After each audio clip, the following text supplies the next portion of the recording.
Kitabu cha Waibrania. Kitabu cha Waibrania. Waibrania 12. Waibrania 12. Waibrania 12.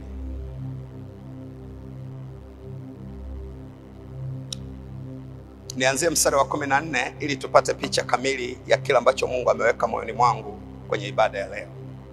Mungu anasema hivi: tafuteni kwa bidii kuwa na amani na watu wote. Tafuteni kwa bidii kuwa na amani na watu wote. Tafuteni kwa bidii kuwa na amani na watu wote. Tafuteni kwa bidii kuwa na amani na watu wote. Yesu asifiwe. Yesu asifiwe. Tafuteni nini? Kwa bidii kuwa na amani na watu wote. Ukitaka amani na mtu lazima ikugharimu. Ni vizuri kulipa gharama. Ndio maana ndugu yako mkikosana, mkitofautiana, lipa gharama ya kurudisha amani, kurudisha mahusiano. Na sio gharama ndogo. Narudia tena, hapa ndipo palipo na shida, na nitakusaidia leo. Inawezekana ndio maana Mungu amekuleta. Amani ya moyo wako ina thamani kubwa kuliko fedha, kuliko dhahabu. Wakikwambia amani ya moyo na dhahabu, unachagua kipi? Mimi kwenye maisha yangu nitachagua amani ya moyo wangu. Ndio maana Biblia inasema linda sana moyo wako kuliko vitu vyote unavyovilinda kwenye maisha yako. Sasa Biblia inatuagiza, nisikilizeni watakatifu, inatuagiza tafuteni kwa bidii kuwa na amani na watu wote. Manake gharama tunayotakiwa kuilipa kwenye kutafuta kitu kinachoitwa amani ni kubwa. Amani ya moyo, amani kwenye maisha yako.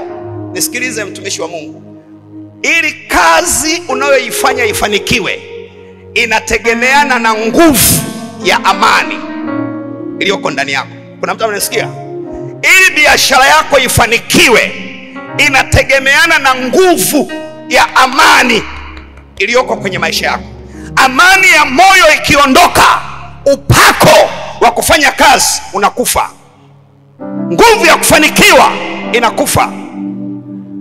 Kuna mtu anasikia? Ndoa hizi tunazoziita ndoa, familia, ili ndoa iitwe ndoa na iwe na nguvu, inategemeana na nguvu ya amani ya moyo. Amani ya moyo ikiondoka, ikifa, hiyo ndoa inageuka kuwa jehanamu. Na ndio maana kuna gharama ya kulipa kwa ajili ya kulinda amani ya moyo. Nimewaona watu wakijinyonga kwa sababu amani imeondoka kwenye moyo wake. Furaha imeondoka kwenye moyo wake. Analala kitandani mpaka asubuhi, hakuna usingizi, anagaragara tu. Kikiondoka kitu kinachoitwa amani ya moyo, furaha ya moyo, usingizi unaondoka, unahama. Nikuhakikishie, wanaweza kukuletea chakula unachokipenda kabisa, wakaleta hapo kitimoto ya maana. Mimi napenda sana kitimoto. Amen. Afu msijikaushe kama mpendi. Wanaweza kukuletea meza ya kitimoto na kila kitu unachokipenda. Moyo ukichafuka, moyo ukiharibika, amani ikiondoka, furaha ikiondoka, hakuna kitu kitakaa. Kila kitu kinaweza kuonekana kama mavi kwenye maisha yako. Kuna mtu ananisikia? Kuna mtu ananisikia? Na ndio maana Mungu anahimiza, ukikosana na ndugu yako, hata kama ulikuwa umebeba sadaka, iache kwanza. Achana na mambo ya kutoa sadaka, achana na mambo ya fungu la 10, achana na mambo ya kujipendekeza kwa Mungu, achana na mambo ya kujipeleka. Tafuta kwanza amani na ndugu yako. Tengeneza amani ya moyo, tengeneza furaha yako, rudisha moyo wako kwa Mungu. Tuko sawa? Tuko sawa? Tuko sawa? Kuna mtu amenisikia? Sasa mara nyingi mioyo yetu imejaa vidonda, imejaa majeraha, imeumizwa, imekwazika kwa sababu ya mapito ya maisha, changamoto za maisha. Mapito yamejeruhi moyo, yametengeneza vidonda, yametengeneza majeraha.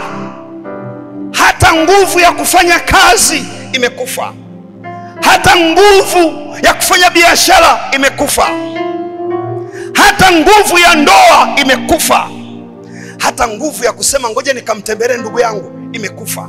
Husikii tena msukumo wala hisia ya kwenda kumtembelea ndugu yako mkatiane moyo. Husikii. Hiyo kitu imekufa ndani kwa ndani, imezimika. Tunabaki tunajitia moyo na kujifariji tu, raba katarama shebekata weka maroboroko tarababa, na kuhakikishia rama haitatusaidia. Moyo ukifa umekufa. Kuna mtu amesikia? Moyo wa mtu ukifa umekufa. Watumishi wa Mungu, moyo wa mtu ulivyo, hii ni nguo nyeupe. Moyo ukiharibika, ukifa, hii nguo inaanza kuonekana nyeusi. Yaani kila kitu utakachokiona kwa huyo mtu ni cheusi. Yaani unaanza kumuona kama mavi, kama takataka fulani hivi, kichefuchefu, kwa sababu moyo umefanyaje? Umekufa, umeharibika.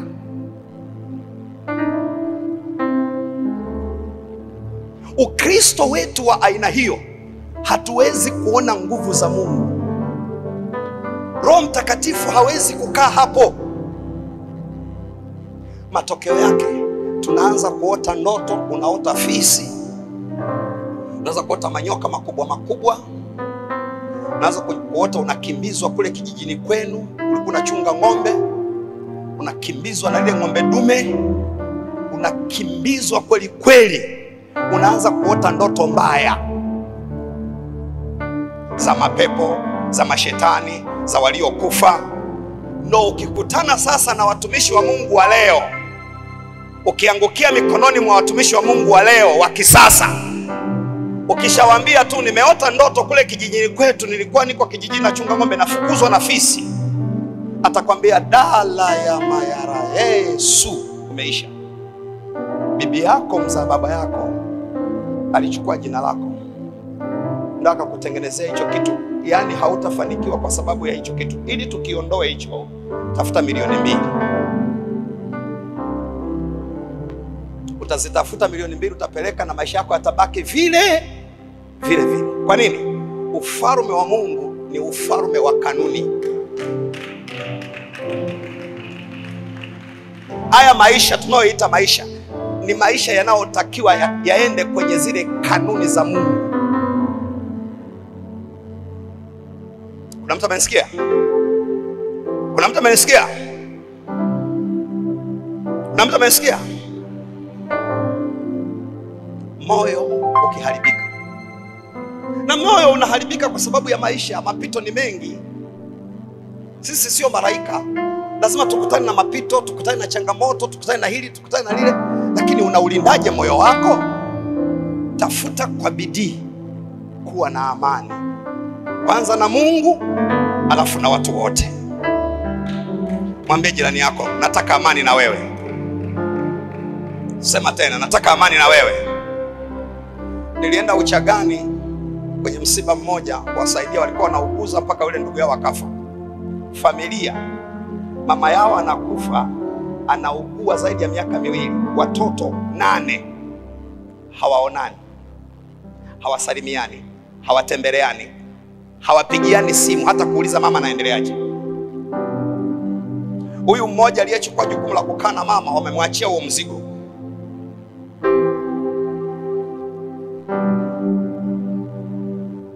Kwa nini?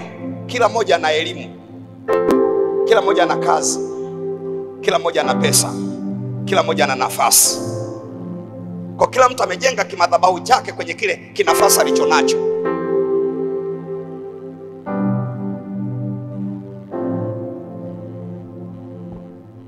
Na mtu amenisikia? Siku Mungu amenipa neema kuingia kwenye hiyo familia, nikaomba namba za wale wote, nikaanza kuongea mmoja mmoja kwenye simu, mmoja mmoja.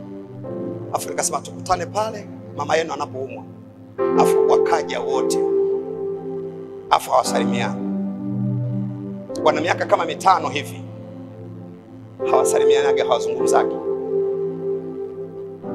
Nikamwambia huyu mama hafi leo wala kesho, mkitaka aondoke ni nyinyi kupatana.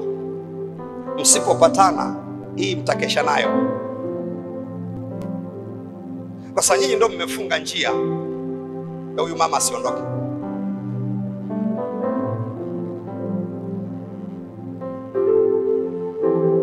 Na mtu amenisikia? Alafu ni Wakristo walokole, wamejaa roho, lakini mioyo yao imejaa vidonda, imejaa majeraha, imejaa maumivu, imejaa chuki. Hawawezi kusameheana. Biblia inatuagiza watumishi wa Mungu, tafuteni kwa bidii, lipa gharama kutafuta amani ya moyo wako. Sema amen. Sema amen. Sema amina. Sema amina. Okay. Tafuteni kwa bidii kuwa na amani na watu wote, na huo utakatifu ambao hapana mtu atakayemwona Mungu, atakayemwona Bwana asipokuwa nao. Mstari wa 15. Nataka kila mmoja tusome kwa pamoja mstari wa 15. Kila mmoja na mchungaji Kapenda useme ni maneno ya Mungu, ni Mungu anazungumza na wewe. Mstari wa 15 anasema hivi, 1, 2, 3, twende. Toeni sauti.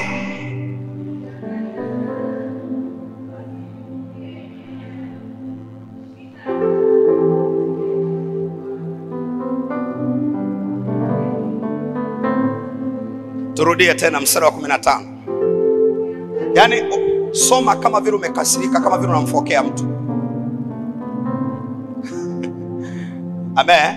Yaani kama vile unamfokea mtu au unamfokea mtoto. Kwa soma kwa hasira, kwa nguvu. Toa macho kabisa, kama wengine ile tunasomaga mpaka unalia machozi. Angalia sana, unatoa ile yote. 1, 2, 3, twende.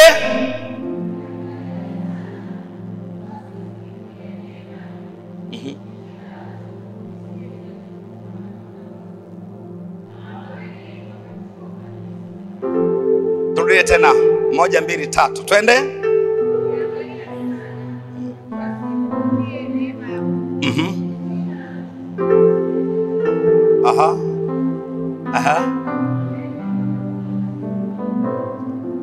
Mkiangalia sana. Alafu tuwe waangalifu kwenye eneo gani? Tuwe waangalifu mtu yoyote asija kaipungukia neema ya Mungu. Usipungukie neema ya Mungu eti kuna mtu amekukwaza. Usipungukie neema ya Mungu eti kuna mtu amekukataa. Acha kuipungukia neema ya Mungu kwa sababu ya hayo mambo. Amen. Dada, ulichumbiwa mtu akakuacha, eti hilo tu inakufanya unatamani kufa kuliko kuishi. Ni utoto wa hali ya juu. Toto kabisa. Huyo akikuacha manake hukukusudiwa na huyo na Mungu. Wako waliokusudiwa na wewe watakuja tu. Usipungukie nini? Usipungukie nini? Usipungukie nini? Usipungukie. Anamaanisha nini? Anataka kutufundisha kwamba neema ya Mungu ina thamani kuliko fedha, ina thamani kubwa kuliko dhahabu.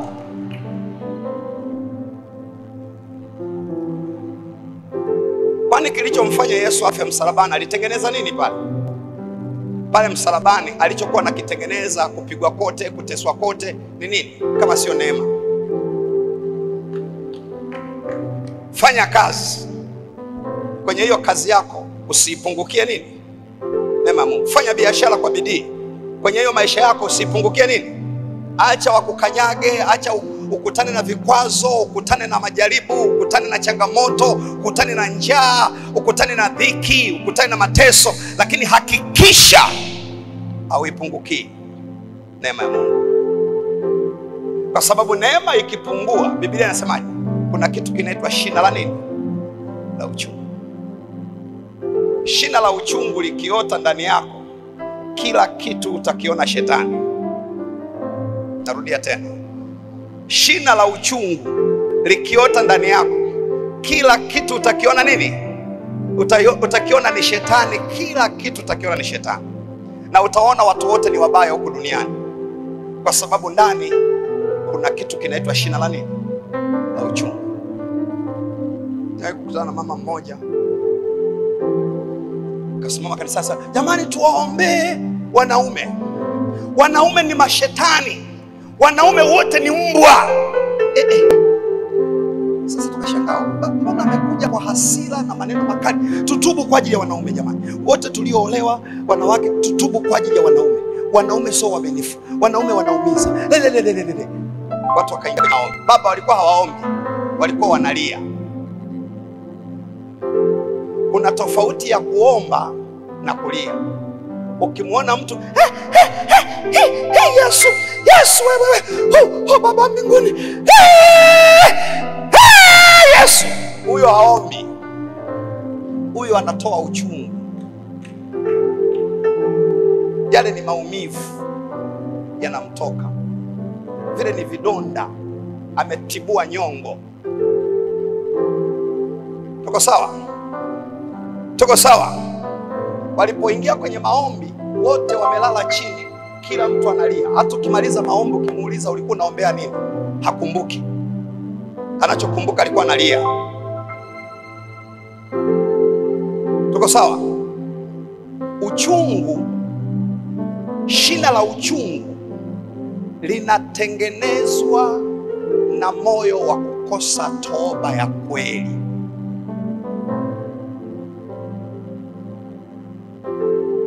Mtu yoyote anayejihesabia haki kwamba ana haki hawezi kutubu. Asifiwe Mwokozi. Ng'oa shina la uchungu kwa kufanyaje? Kwa kutubu. Nikufundishe njia rahisi ya kung'oa shina la uchungu. Namba 1, kubali kwamba wewe ni mkosaji.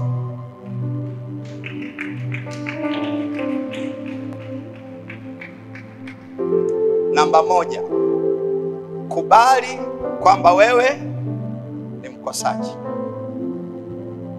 Kubali kwamba wewe ni mwenye dhambi. Kubali kwamba unahitaji neema ya Mungu. Bwana asifiwe. Bwana asifiwe. Bwana asifiwe. Naomba mnitazame hapa wote. Wangapi wanamjua Yesu wa Nazareti? Yesu wa Nazareti, wangapi wanamjua? Kama unamjua Yesu wa Nazareti, inua mkono juu. Okay.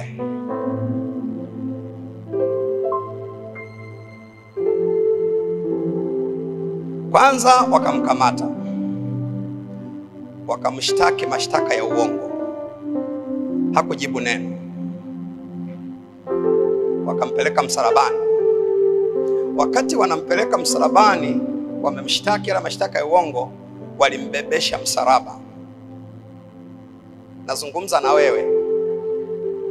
Nazungumza na wewe na kusaidia kitu kikubwa sana leo.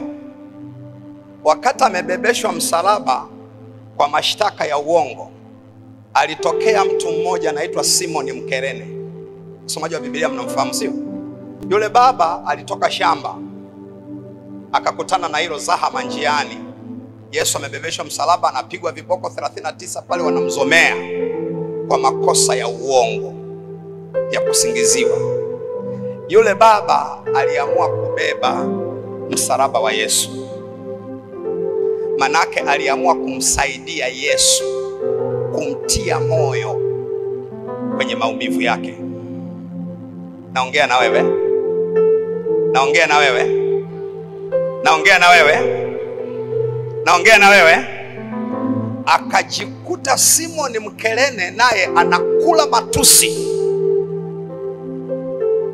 kwa sababu amemsaidia mtu anayepita kwenye mapito. Yule baba akabeba msalaba mpaka Golgotha, amemaliza kazi. Nisikilize, kwenye safari yako ya mapito,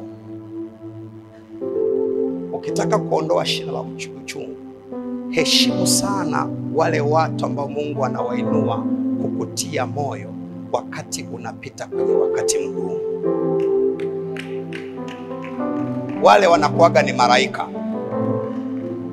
Yule anayechukua kitambaa anakufuta machozi wakati watu wote wamekaa mbali, yule anakuaga malaika.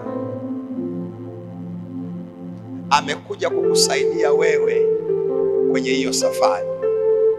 Omba Mungu akuinulia kina Simoni Mkerene. Nasema omba Mungu akuinulia kina Simoni Mkerene. Namba 2. Wakati Yesu anakuja, Mungu alimleta mtu mmoja anaitwa Yohana Mbatizaji. Ukitaka kuipata hiyo story vizuri, kitabu cha Injili ya Yohana sura ya 1 kuanzia mstari wa 16, 16, 15, 16 pale utakutana na hiyo story. Yohana Mbatizaji, Mafarisayo na waandishi wanamuuliza, wewe ndo Kristo? Anakataa, anasema mimi sio Kristo. Wakamuuliza, wewe ni nabii? Akasema mimi sio nabii. Wakamuuliza, sasa wewe ni nani?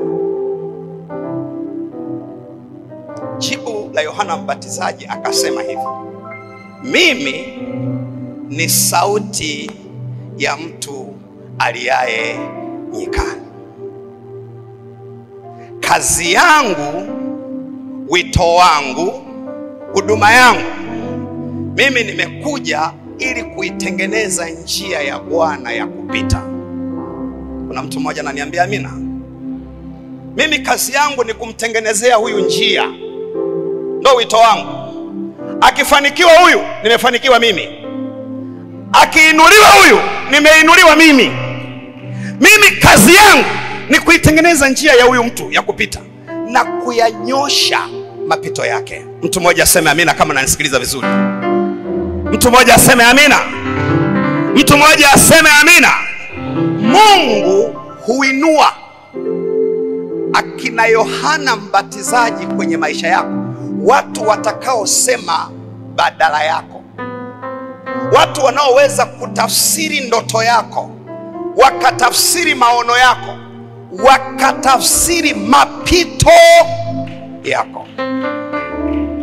Kwa sababu wakati wa shina la uchungu huwezi kujitetea, huwezi kuelezea ndoto yako, huwezi kuelezea maisha yako kwamba jamani mimi nasingiziwa, jamani mimi sio kweli, jamani mimi wananionea tu. Unaharibu.